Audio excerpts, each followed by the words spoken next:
बिस्मिल्लाहिर्रहमानिर्रहीम अस्सलामुअलैकुम। आज हमने बात करनी है कि एफबीआर ने आए दिन नई से नई पाबंदियां लगाना शुरू कर दी हैं। जैसे जैसे टाइम गुजर रहा है एफबीआर कहता है जी हमने आपके बैंक अकाउंट पे भी पाबंदी लगा दी है, फलां अकाउंट पे भी पाबंदी लगा दी है। हर जगह पर एफबीआर अपना दबाव बरकरार रखे हुए है।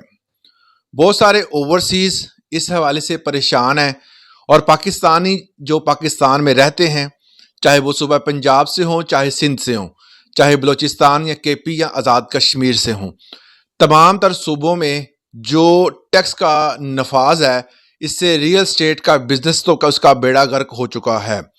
और इसके साथ ही अकाउंट होल्डर्स जो कि बिजनेसमैन हैं और डिफरेंट कामों में अपनी इन्वेस्टमेंट करते हैं या जिनके अकाउंट जो है वो सेविंग हैं, वो इस हवाले से ये परेशान है कि एफबीआर ने इस हवाले से भी पाबंदी लगा दी है कि जिस बंदे के 2 अकाउंट होंगे या इससे ज़्यादा होंगे उनको हम नोटिस भेजेंगे और जिनकी ट्रांजैक्शन जो है उस पर लिमिट लगा दी गई है और उस लिमिट पर भी वो पूरी की पूरी नज़र रखे हुए है।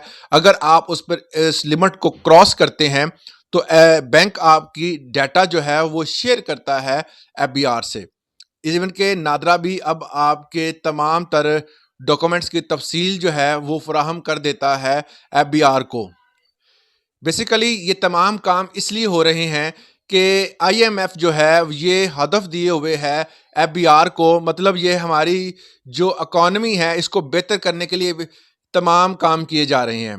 जो महमूद लंगड़ियाल साहब का ये कहना है कि हर मुल्क में टैक्स लगाए जाते हैं और इसीलिए पाकिस्तान में भी लगाए गए हैं।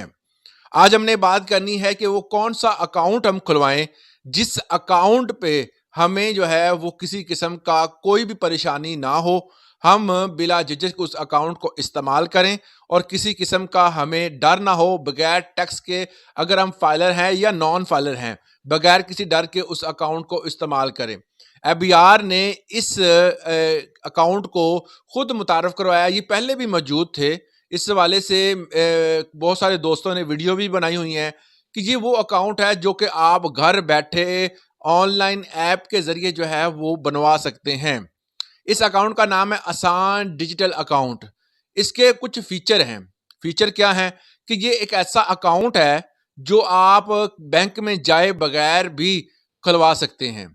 इसको आप अपनी जिस बैंक में आपने अपना आसान डिजिटल अकाउंट खुलवाना है, इस अकाउंट उस बैंक की आप ऐप इंस्टॉल करें।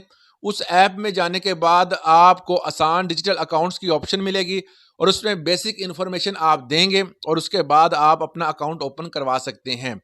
अब इस अकाउंट का फ़ायदा क्या होता है? ये फ़ायदा होता है कि एक तो आप बैंक के झंझट से बच जाते हैं। किसी किस्म का आपको बैंक में जाकर लाइनों में लगने की ज़रूरत नहीं होती। आप बिला झिझक जो है, बिला किसी भी परेशानी के आप अपना घर बैठ के अकाउंट खोल लेते हैं। और इसमें एक और चीज़ जो सबसे अहम है कि ये लिमिटेड होता है। लिमिटेड क्या मतलब ये है कि इसमें 10 लाख से ज़्यादा अमाउंट आप रख नहीं सकते, सेव नहीं कर सकते या ट्रांसफ़र नहीं कर सकते।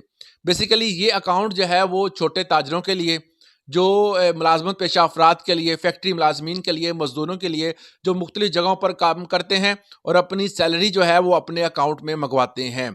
ये अकाउंट बेसिकली उनके लिए मुतारफ़ करवाया गया था, मगर अब जो है आसान डिजिटल अकाउंट को एफबीआर ने भी कहा है कि आप इसको इस्तेमाल करें। अगर इसके अलावा आप कोई अकाउंट इस्तेमाल करते हैं और उसकी ट्रांजैक्शन जो है वो एक्सीड कर जाती है एफबीआर की दी हुई लिमिट से, तो आपके ऊपर जो है वो एफबीआर फौरी तौर पर कार्रवाई करेगा और नोटिस भेजेगा। बहुत सारे दोस्तों के इस हवाले से पिछले ही वीक जो अकाउंट होल्डर्स थे जिनके 2 या 3 अकाउंट थे या जिन्होंने फर्स्ट तौर पर फ्रेश फाइलर हुए थे, उन अकाउंट होल्डर्स को जो है वो नोटिस आए हैं। नोटिस बेसिकली ईमेल के थ्रू आए हैं। एक मेरा दोस्त था, उस पर ईमेल अकाउंट जो है वो मेरा लगा हुआ था, तो जब मुझे ये मैसेज मौसूल हुआ तो इंतहाई परेशान कौन था और मैं बड़ा हैरान भी हुआ कि वो बंदा फ्रेश फाइलर हुआ है। मतलब इस साल वो 2024 में फाइलर हुआ था जो अभी गुजर चुका है और नए साल का पहला हफ्ता है, तो उसमें उस बंदे को 114 का नोटिस आ गया। अब उसको नोटिस में ये क्लियर लिखा हुआ था कि आप 2019, 20, 21, 22 की और 23 की तमाम तर रिटर्न्स जो हैं उसको भी फाइल करें। अब जो बंदा फ्रेश फाइलर हुआ है, उस बंदे को क्या ज़रूरत है कि वो अपनी पुरानी जो है, वो जो 5 साल पुरानी तमाम जो अपनी रिटर्न्स फाइल करे, तो इसलिए वो 0-0 ही फाइल करेगा। इस सूरत-ए-हाल में देखिए एफबीआर को इस चीज़ का पता होना चाहिए कि अगर कोई बंदा फ्रेश फाइलर होता है, तो फ्रेश फाइलर बंदे के लिए ये चीज़ें जो है वो काफ़ी परेशान कुन होती हैं। अगर ऐसा ही होता रहा तो जो बंदे जिनको नोटिस आया और उनको पता ही नहीं चला, देखें ईमेल एड्रेस, फ़ोन नंबर, ये बहुत सारी ऐसी बेसिक चीज़ें हैं जिनमें ज़्यादातर कारोबारी अफ़राद जो हैं वो दिलचस्पी नहीं लेते। वो ज़्यादातर मैसेज नहीं देखते, वो ज़्यादातर जो है ईमेल्स नहीं देखते, मोस्टली ईमेल्स को कोई देखता ही नहीं है। तो ज़्यादातर मैसेजेस जो हैं वो ईमेल के थ्रू ही आते हैं। तो पाकिस्तान में अभी इतना डिजिटल सिस्टम नहीं है कि ईमेल के थ्रू किसी को बावर कराया जाए कि आपके अकाउंट में फ़लाँ मसला है। इसी तरह बैंक अकाउंट का भी यही इशू है कि वो ईमेल पे करता है, अगर ईमेल एड्रेस आप नहीं लिखते तो आपका अकाउंट जो है वो रजिस्टर्ड ही नहीं होता। तो इस चीज़ में आसानी पैदा की जाए ताकि आसान डिजिटल अकाउंट जो है वो तमाम तर दोस्त अहबाब खुलवा सकें, जो कि फ़ोन नंबर पर ही ओनली रजिस्टर्ड हो। और इसी पर जिस तरह जो जैज़ कैश का अकाउंट है या इस तरह ईज़ी पैसा का अकाउंट है या और इस तरह के इस तर्ज के जो भी अकाउंट हैं, जो उसी तरह का एक अकाउंट है ये, और आप इसको इस्तेमाल कर सकते हैं, मगर इसके लिए ऐप का होना ज़रूरी है। इस वाले से अगर आपको कोई मालूमात दरकार हो या अपनी राय का इज़हार करना चाहते हैं या हुकूमत के हवाले से कोई बयान देना चाहते हैं, कोई अपनी राय देना चाहते हैं, तो कमेंट सेक्शन में ज़रूर दीजिएगा। मगर अच्छे अल्फाज का चुनाव आपकी शख्सियत को वाज़ह करता है। आज के लिए इतना ही, इजाज़त दीजिएगा। अल्लाह हाफ़िज़।